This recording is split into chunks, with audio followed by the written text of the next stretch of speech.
Just how many people did this car send to an early grave?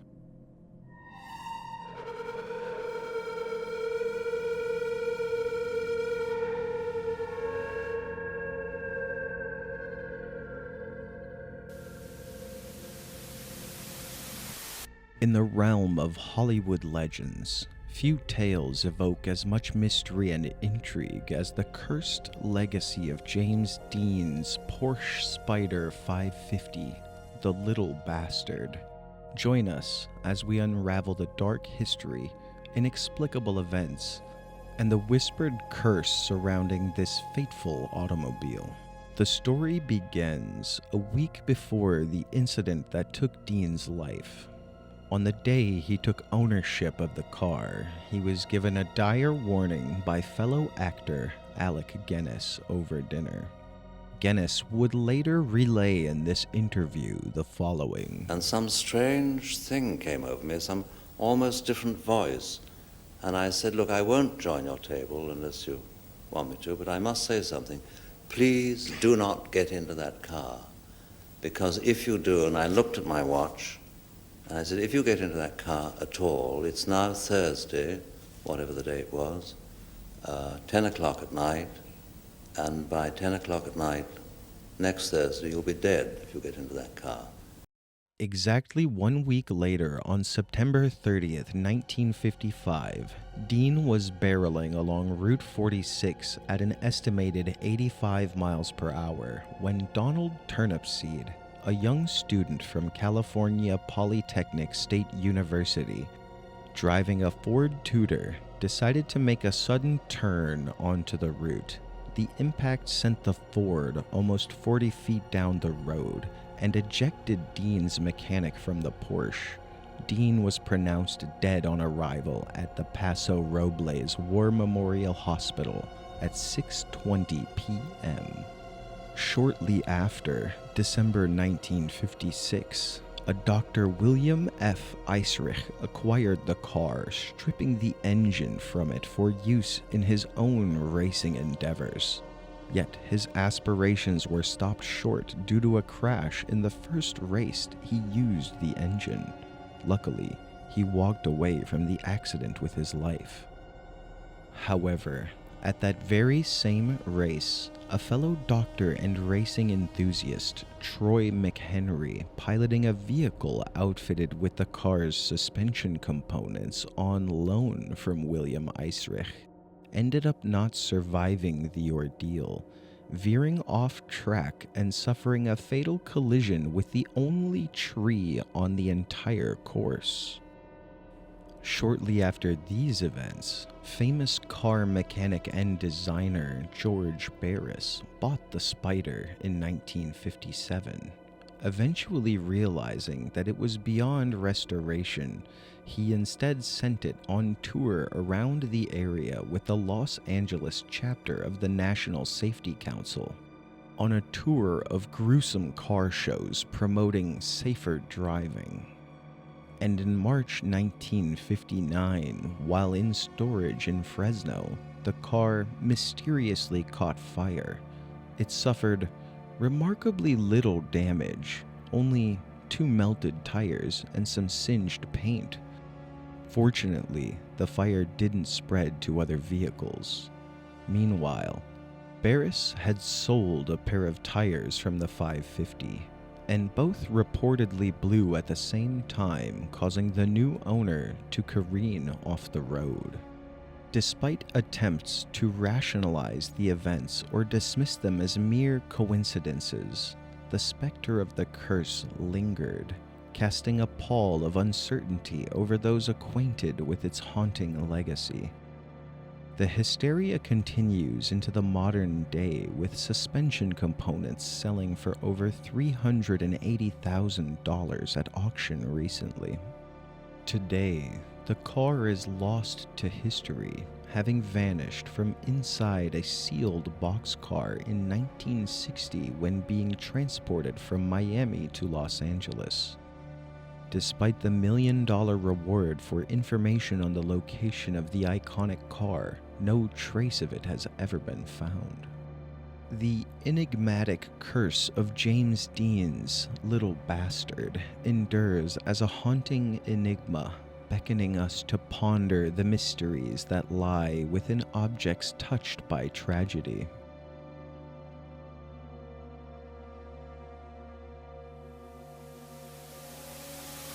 Is this the unluckiest family in American history, or are they cursed?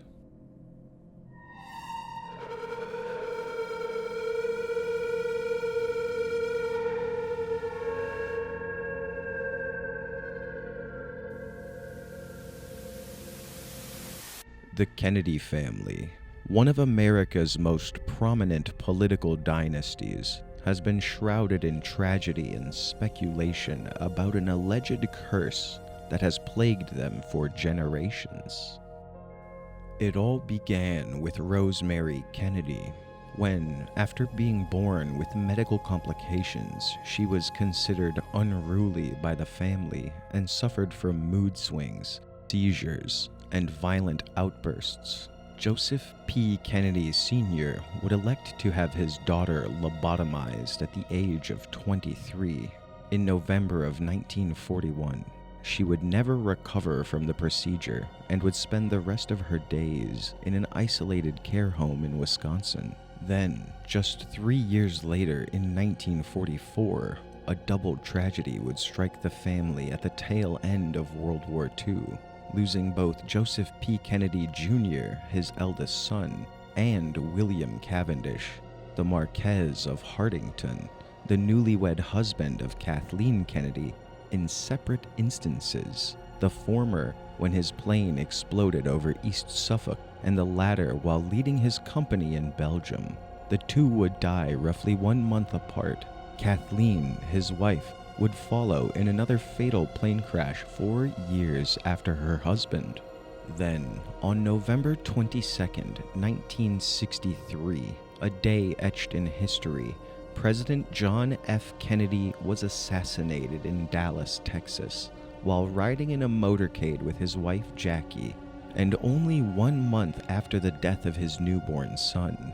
The nation mourned, and conspiracy theories surrounding his death fueled speculation about the curse. The curse seemed to strike again on June 19, 1964, when Senator Ted Kennedy survived a plane crash that claimed the life of one of his aides. This near-death experience added to the family's troubled history. The tragic pattern continued with the death of Robert F. Kennedy on June 6, 1968, just months after announcing his presidential candidacy. He was assassinated in Los Angeles, California, after a campaign event, adding another layer of sorrow to the Kennedy legacy. The curse seemed to reach even the next generation of Kennedys. In the following decades, 2 more of Robert's sons would pass as well. David A. Kennedy on April 25, 1984, of a drug overdose in Palm Beach, Florida, and Michael Lemoyne Kennedy during a ski accident in Aspen, Colorado, December 31, 1997. Then, on July 16, 1999, John F. Kennedy Jr., along with his wife, Carolyn Bessette Kennedy, and her sister, Lauren Bessette, died in a plane crash off of the coast of Martha's Vineyard in Massachusetts. The loss of JFK Jr. shocked the nation and further fueled speculation. The tragedies continued to haunt the Kennedy family in the 21st century. On September 16, 2011, Kara Kennedy died of a heart attack while exercising at a Washington, D.C. health club. And on May 16, 2012, Mary Richardson Kennedy, the estranged wife of Robert F. Kennedy Jr., died by her own hand at the family's estate in Bedford, New York. Even into the present day, deaths in the family have happened as recently as 2019 and 2020. The alleged curse of the Kennedy family has captivated the public imagination, with theories ranging from political enemies to cosmic forces. Regardless of belief, the string of tragic events that have befallen this prominent American dynasty remains a haunting mystery, leaving many to wonder if there is truly a curse that lingers over the Kennedys. These are just some of the tragic events in the history of the Kennedy family's legacy. One of triumph and tragedy, a true American dynasty, and a story that continues to unnerve and fascinate generations.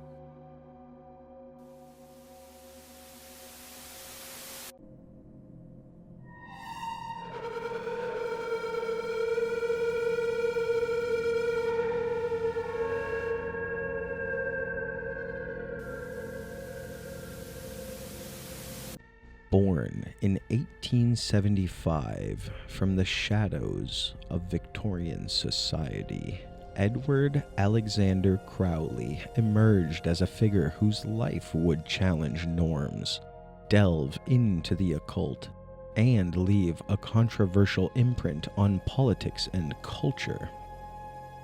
Crowley's early years, marked by privilege and loss, foreshadowed a path marred by controversy and scandal. His father passed away when he was just 11 years old, prompting Crowley to inherit a third of his substantial wealth.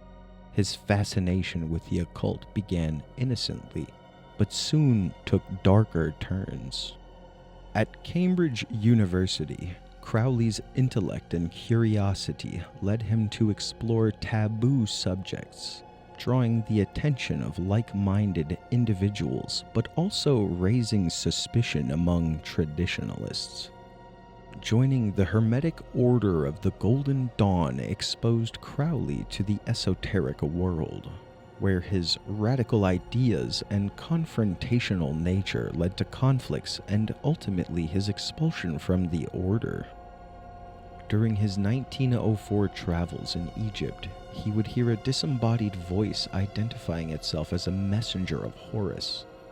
Crowley would proceed to spend his next 3 days furiously writing everything down and creating his first major work, the Book of Law, the foundation for his religion, Thelema, the Scientology of its day. Crowley's associations with controversial figures like occultist Samuel Little MacGregor Mathers, co-founder of the Order of the Golden Dawn, and his involvement in occult rituals further tarnished his reputation in the eyes of mainstream society. Figures like George Bernard Shaw were intrigued by Crowley's ideas. Many viewed his influence as destructive, promoting individualism to the point of moral relativism and societal disruption. In the realm of politics, Crowley's emphasis on individual sovereignty and nonconformity contributed to fringe ideologies and radical movements, often leading to clashes with established norms and values. Shaw's endorsement of Crowley's ideas brought them into mainstream conversations, challenging conventional beliefs and advocating for personal empowerment. Crowley's influence also extended into artistic and literary circles, with artists like Salvador Dali and musicians like Jimmy Page of Led Zeppelin drawing inspiration from his mystical teachings.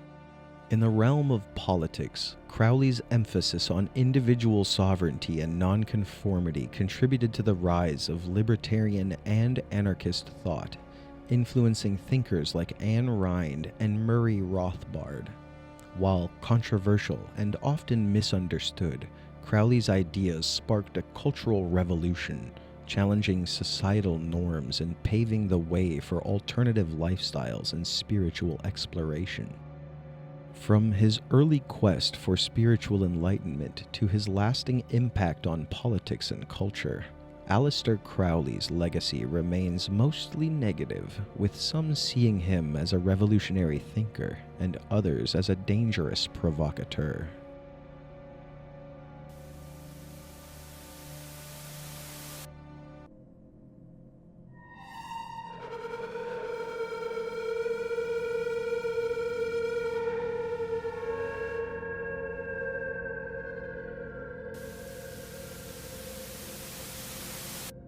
As World War II raged on, the United States Navy embarked on a classified endeavor that would become known as the Philadelphia Experiment, spearheaded by Dr. Franklin Reno and Dr. John von Neumann, esteemed scientists of their time.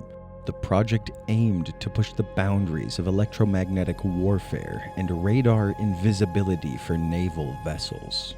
The lead-up to the fateful events of October 28, 1943 saw meticulous preparations at the Philadelphia Naval Shipyard, where the USS Eldridge, a naval destroyer escort, stood at the centerpiece of Project Rainbow, as it was clandestinely referred to.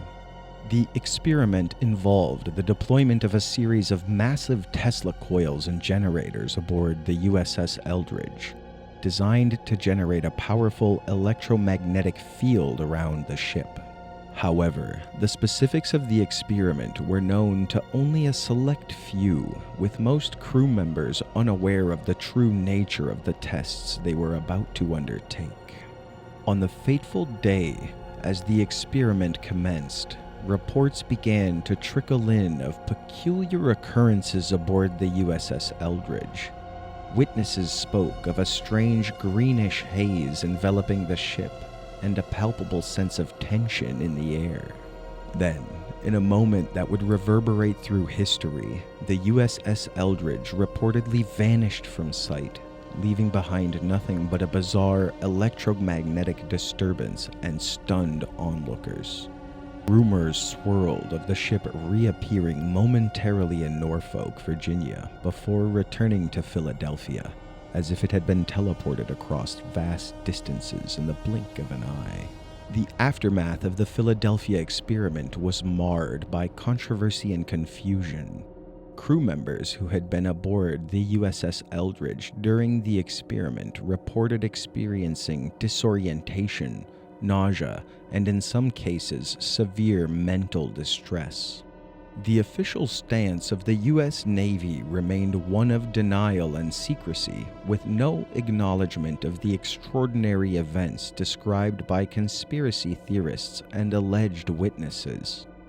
Skeptics and debunkers dismissed the Philadelphia experiment as a combination of wartime propaganda, scientific speculation, and embellished anecdote, emphasizing the lack of concrete evidence to support the fantastical claims. Nevertheless, the legend of the Philadelphia experiment endured, capturing the imaginations of generations and fueling a subculture of conspiracy theories, book documentaries, and films exploring the mysteries of that fateful day in October 1943. Whether fact or fiction, the story of the Philadelphia experiment serves as a reminder of the blurred lines between scientific exploration, military secrecy, and the enduring allure of the unknown in history. Why was the entire city of New Orleans dancing to jazz music the night of March 19th, 1919?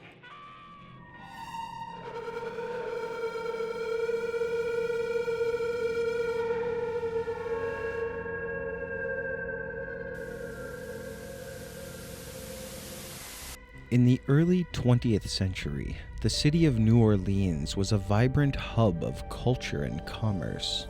However, amidst this bustling atmosphere, a shadow of fear loomed large, the terror brought about by the demonic figure known as the Axman of New Orleans. With a total of 12 victims, 6 of whom did not survive. The Axeman's reign of terror began in May of 1918 when Joseph Maggio and his wife Catherine were brutally attacked in their home. The assailant used an axe found on the property to attack the couple in the dead of night. It was later found that a panel on the rear door of the home had been chiseled away. The brutality of the attacks sent shockwaves through the city, and soon similar incidents followed. The Axeman seemed to be targeting the Italian population, striking homes at night, leaving behind a trail of death and fear. The city was gripped by tension as residents took precautions, fortifying their homes and staying vigilant. People even resorted to sleeping in shifts in some neighborhoods and carrying loaded shotguns indoors.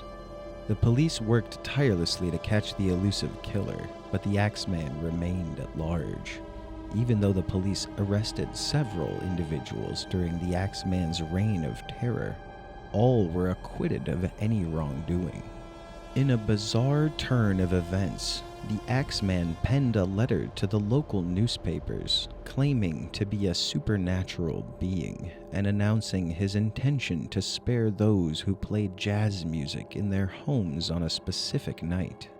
And I quote, "I am very fond of jazz music, and I swear by all the devils in the nether regions that every person shall be spared in whose home a jazz band is in full swing at the time I have just mentioned. If everyone has a jazz band going, well, then, so much the better for you people." The night of March 19th, 1919 came to be known as the Jazz Night. Jazz music filled the air across New Orleans as people hoped to appease the Axeman's peculiar demand. Surprisingly, there were no reported attacks on the Jazz Night. Some believed that the music had indeed thwarted the Axeman's plans.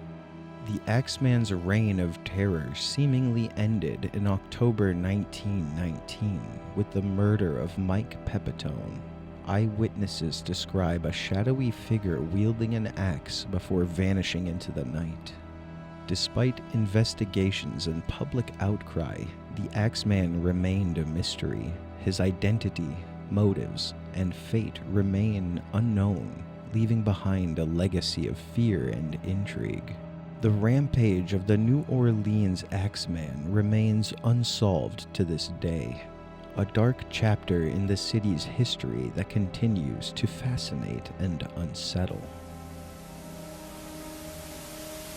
This is a story about how humanity's first bunker was rediscovered in 1963 completely by accident.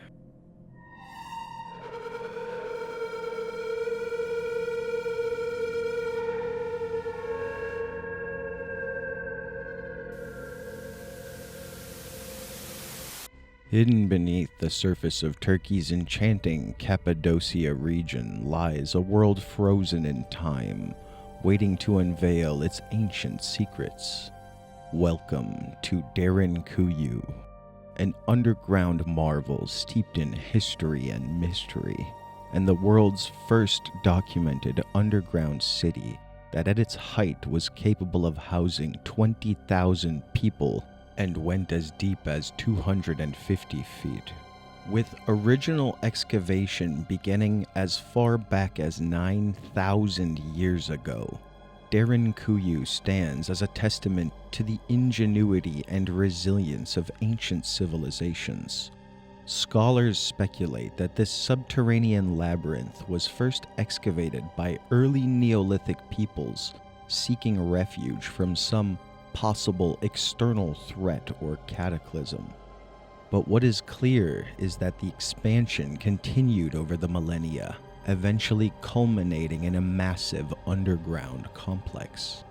The methods used to carve out Derinkuyu's expansive chambers remain a subject of fascination. It's believed that primitive tools such as picks, chisels, and hammers were employed, with each stroke of the hammer echoing the determination and craftsmanship of its builders. The precision of the carving, especially in creating ventilation shafts and interconnected pathways, hints at a sophisticated understanding of engineering principles. As we navigate through Derinkuyu's labyrinthine corridors, we encounter a plethora of functional spaces, from communal living areas and kitchens to chapels adorned with ancient frescoes, and even entire spaces turned over to housing livestock. Every chamber tells a story of survival and community in the face of adversity. The strategic layout, including hidden passages and defensive features, speaks volumes about the strategic foresight of its creators. Beyond its architectural marvels, Derinkuyu holds profound cultural and historical significance. It symbolizes the resilience of early civilization in the face of threats unknown to us in the modern age. Moreover, it serves as a reminder of humanity's enduring quest for shelter and security, transcending time and reminding us of our shared heritage. Derinkuyu continues to captivate explorers and historians alike, offering a glimpse into a bygone era and sparking curiosity about the lives led within its rocky embrace. As we delve deeper into its mysteries, Derinkuyu invites us to ponder the resilience of the human spirit and the enduring legacy of those who carved their existence beneath the Earth's surface. What dark secrets does this small building in the Czech Republic hide on the inside?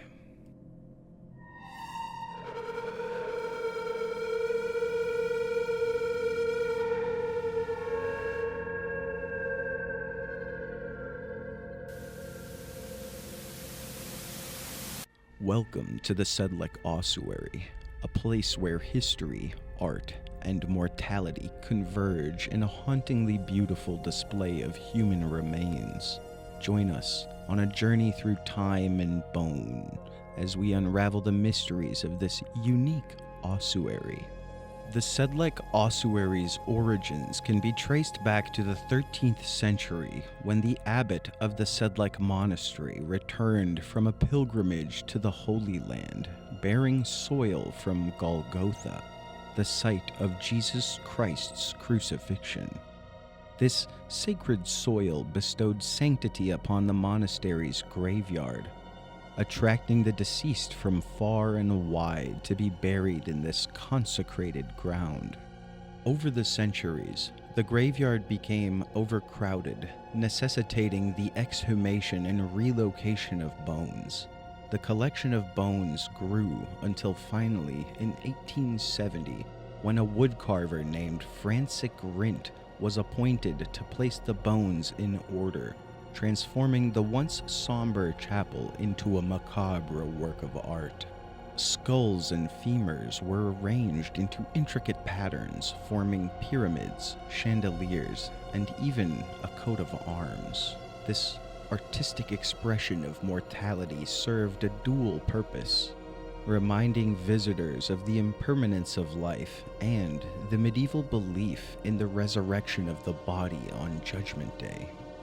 Today, the Sedlec Ossuary continues to captivate visitors from around the globe, drawing them into a world where death and art intertwine.